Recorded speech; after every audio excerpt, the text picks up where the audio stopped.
Chapter 1, The Forbidden Bloodline.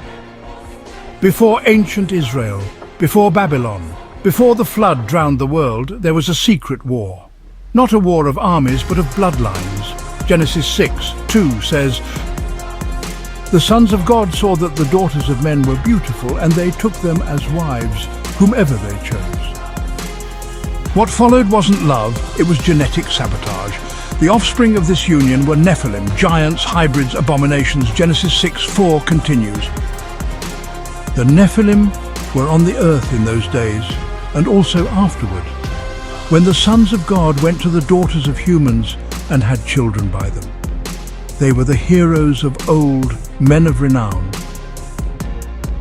But these heroes weren't noble. They were predators. They corrupted creation, defied heaven, and brought unspeakable violence to the earth. The Book of Enoch calls them evil spirits who shall oppress, destroy, attack, do battle, and work destruction on the earth.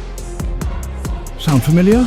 It should, because many believe the demons that roam the earth today are the disembodied spirits of these very beings. This is not mythology. It's not Marvel. It's biblical history, hidden, buried, and nearly erased.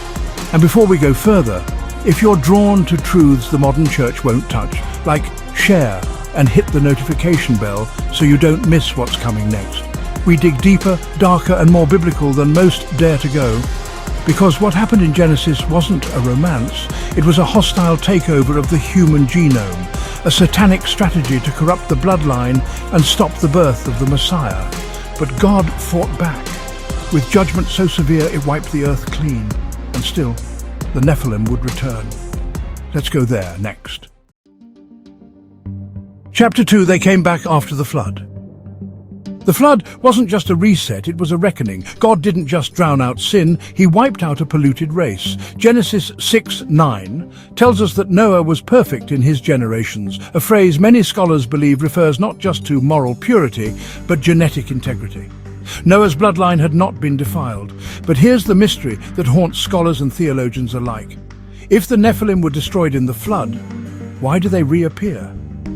In Numbers 13:33, the Israelite spies report in terror.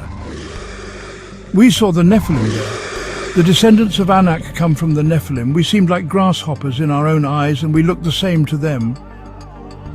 This wasn't metaphor. These were giants, actual towering beings that made hardened warriors tremble. So how did they return? One theory is simple and terrifying. The sons of God came back. Fallen angels once again descended and repeated their genetic rebellion, giving rise to post-flood giants like the Anakim, Rephaim, Zamzumim, and Emim, tribes that haunted the Promised Land. Another theory is darker still. Some Nephilim blood may have survived through the wives of Noah's sons, carrying corrupted DNA into the reborn world. Either way, the Nephilim were back, and this time they were in the path of God's people. Why did God command Israel to utterly destroy certain tribes, men, women, and even children? Because they weren't fully human. Deuteronomy 2 and 3 give chilling records of wars against these hybrid nations. King Og of Bashan slept in a bed over 13 feet long. Goliath, the Philistine champion, stood over 9 feet tall. And he wasn't the only giant slain by David's men. The post-flood Nephilim were fewer, but no less dangerous. And their presence wasn't isolated. They had infiltrated territory promised by God. And today, their legacy is far from buried. Chapter 3, Giants Among Men, Ancient Accounts and Skeletons. If the Nephilim were real, where are the bones? That's the question skeptics love to ask, and it's a fair one. But the answer is not that simple, and maybe far more disturbing than anyone expects. Let's start with the fact that giant skeletons have been reported all over the world. In the 1800s and early 1900s, newspapers across the United States, yes, mainstream publications, carried story after story of massive bones unearthed in burial mounds. Some reported femurs over 3 feet long, skulls with double rows of teeth, skeletons up to 12 feet tall. Many of these finds were reported to the Smithsonian, and then they vanished. In fact, according to whistleblowers and researchers, the Smithsonian may have destroyed thousands of giant skeletons to preserve evolutionary theory and suppress biblical truths. If true, This would be one of the greatest cover-ups in archaeological history. But it's not just America. In Peru's Paracas region, elongated skulls were discovered, unlike any human cranial shape. In Sardinia, legends of giants align with unexplained tombs and bones. Even in the Middle East, tales of ancient warriors facing off against titanic beings echo the Bible's accounts. And then there's the Book of Enoch, excluded from most modern Bibles but preserved in the Ethiopian Canaan. It goes further. And the giants consumed all the produce of the people. And when men could no longer sustain them, the giants turned against them and devoured mankind. Enoch 7:4. Cannibalism, bloodlust, a generation of monsters roaming the earth. Why hasn't Hollywood made this movie? Maybe because it's not fiction. The evidence isn't just buried. It's been intentionally erased, classified or discredited. The question is, why? Who benefits from hiding the history of the Nephilim? Next, in Chapter 4, we'll explore what might be the most chilling truth yet. Chapter 4, The Spirits of the Nephilim, Demons Among Us. What happened to the Nephilim after they died? Their bodies perished in the flood, but the Bible and extra-biblical texts say their spirits did not return to God. They were unnatural, a hybrid abomination, born of fallen angels and human women. They had no place in heaven nor on earth. These restless, violent spirits were cursed to wander. They became the demons. Not some poetic metaphor, not tortured human souls, literal disembodied spirits of the Nephilim. That's what the Book of Enoch, Jubilees and the early church fathers believed. Now the giants who have been born of spirit and of flesh shall be called evil spirits on earth. Enoch 15:8. Let that sink in. The demonic entities tormenting humanity, possessing the vulnerable, whispering blasphemies, seducing the world through dark knowledge. They are the Nephilim spirits, seeking bodies once again. This explains their obsession with infiltration, through occult rituals, through false religions, through technology that mimics God's power, even through the modern UFO deception. Why do alien abduction accounts mirror demonic possession? Why do so many cultures speak of star beings, hybrid offspring, and gods descending from heaven? Because the Nephilim never left. Their spirits still stalk the shadows. They hate you because you bear the image of God. And they will do anything to reclaim flesh and return to power. But the story doesn't end here. In the next chapter, we'll expose how modern science may be unknowingly reopening the gates to the Nephilim. In labs, through DNA, and even artificial intelligence. Chapter 5. Nephilim 2.0. Are we recreating the days of Noah?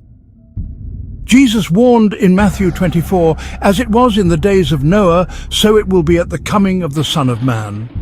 But what exactly were those days like? Genesis 6 paints a disturbing picture, a world overrun by hybrids, corrupt in every way, filled with violence and genetic pollution. Mankind's bloodline was under siege. Every thought of man's heart was only evil continually. And today? History is repeating itself, not in scrolls but in science labs. CRISPR, gene editing, synthetic biology, transhumanism, artificial wombs, animal-human chimeras.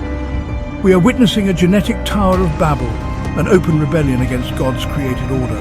But here's the shocking truth few dare to say. We are once again opening the gates to the Nephilim. Scientists boast of creating post-human intelligence while quietly manipulating human embryos. Whose image are they building in the lab? God's, or something darker? Behind closed doors, rogue nations and billion-dollar black ops explore hybrid super soldiers and cognitive enhanced beings. And the media laughs, like they laughed before the flood. But someone isn't laughing. The ancient texts, especially the Book of Enoch, warned that fallen angels taught forbidden knowledge to mankind. Weaponry, sorcery, astrology, and genetic manipulation. Sound familiar? What if those same spirits are once again whispering to modern man? Only this time through code, circuitry, and gene splicing. And what if the beings behind the so-called alien greys are not from another planet, but from another dimension? From the pit, they shall beg men for flesh. jubilees. This is Nephilim 2.0, a revival of the old abomination wearing a new lab coat, and the world is sleepwalking into it. In the next chapter, we'll dive deeper into evidence of Nephilim survivors after the flood, and how ancient giants reappeared in the Promised Land. Chapter 6, After the Flood, the Giants Return. If the flood wiped them out, how did the giants come back? That question has haunted theologians, archaeologists, and truth seekers for centuries. Genesis 6:4 leaves a cryptic clue. There were giants in the earth in those days and also after that. After that. Those last three words, and also after that, are the key. After that means after the judgment, after the reset, after the ark had landed, and yet they reappear. After the flood, names begin to appear, not just legends but lineages: Anakim, Rephaim, Zamzumim, Emim. These weren't just folklore, these were dynasties of destruction. The Israelites didn't just face tall enemies, they encountered monstrous hybrids, so massive that the spies sent into Canaan returned trembling, saying, "We seem like grasshoppers in our own eyes, and we look the same to them." Numbers 13:33. Og of Bashan ruled an entire region and slept in a bed over 13 feet long. Goliath wasn't even the largest, he was just the most famous. David's mighty men would go on to kill others: Ishbi-benob, Saph and Lahmi, all descendants of what Scripture simply calls giants. So where did they come from? Some believe it was another incursion. Fallen angels once again violating divine boundaries and mingling with women. Others suggest the corruption slipped aboard the ark through the bloodline of a daughter-in-law. Nephilim DNA, hidden but not destroyed, possibly through one of the wives of Noah's sons. Whatever the origin, they were there, after the flood, after the judgment, and still opposed to God's people. Why did God order the complete destruction of certain Canaanite tribes? Critics call it genocide, but what if it was surgical warfare to protect the Messiah's bloodline? What if these beings weren't fully human? The conquest of Canaan wasn't just military, it was cosmic, a war between seed lines, a holy invasion into Nephilim-occupied territory, and that war never fully ended.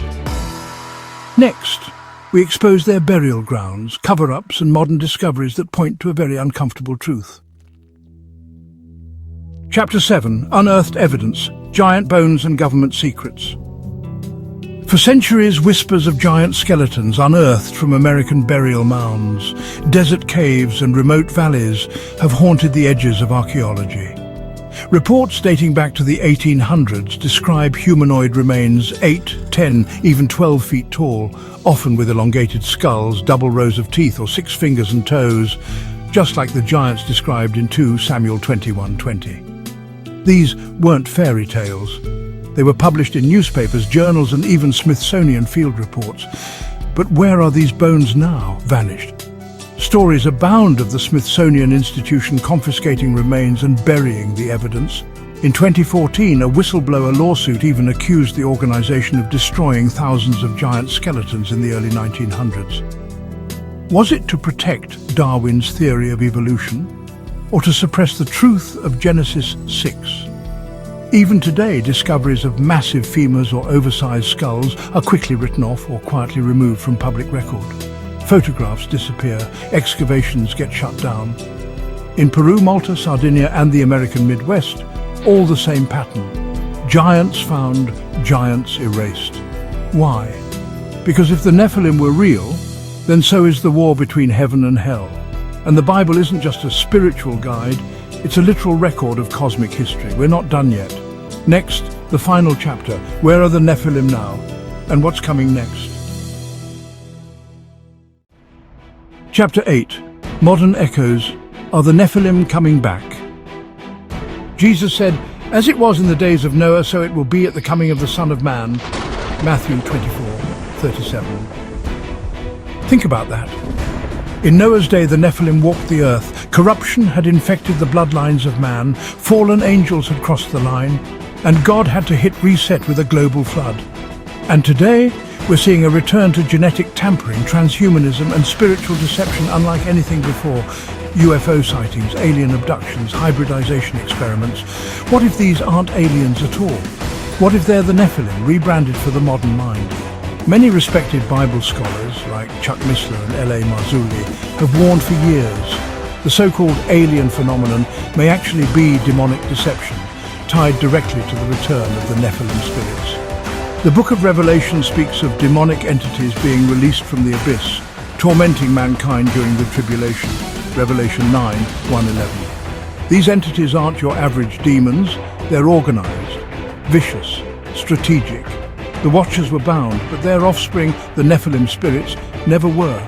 And now, in our lifetime, we may be witnessing the resurgence of this ancient enemy, hidden in plain sight under the labels of science, progress, and extraterrestrial contact. So we ask, are the Nephilim coming back? Or were they never truly gone? You decide. If this video opened your eyes, we invite you to like, share, and subscribe for more hidden truths from Scripture and beyond. And don't forget to hit the notification bell so you never miss a reveal. And tell us in the comments, do you believe the Nephilim are among us today? More is coming, so stay awake. The veil is lifting.